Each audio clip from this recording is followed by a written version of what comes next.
இயேசு கிறிஸ்துவின் இன்ப இனிய நாமத்தில் வாழ்த்துகிறோம். இன்றைய வேத வசனம்: இப்படி இருக்க, ஒருவன் கிறிஸ்துவுக்குள் இருந்தால் புது சிருஷ்டியாய் இருக்கிறான். பழையவைகள் ஒழிந்து போயின, எல்லாம் புதிதாயின. 2 கொரிந்தியர் 5:17. Today's Bible verse: Therefore, if anyone is in Christ, he is a new creation.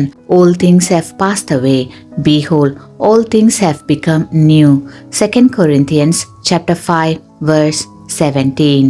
இன்றைய காலகட்டங்களில் நாம் எதை நோக்கி ஓடிக்கொண்டிருக்கிறோம்?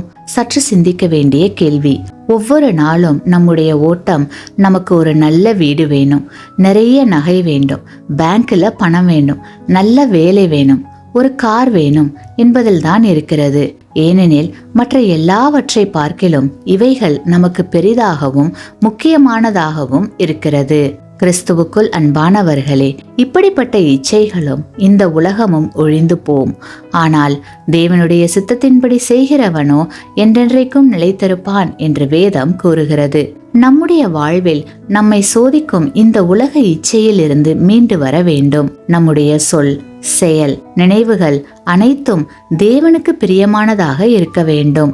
ஆண்டவருடைய தெய்வீக தொடுதலை பெற்று அவரோடு இணைந்து வாழ்கிற தெய்வீக வாழ்வை பெற்று புது சிருஷ்டியாய் மாறி கிறிஸ்துவுக்குள் ஆசீர்வாதமாய் வாழ்வோம். ஆமேன்.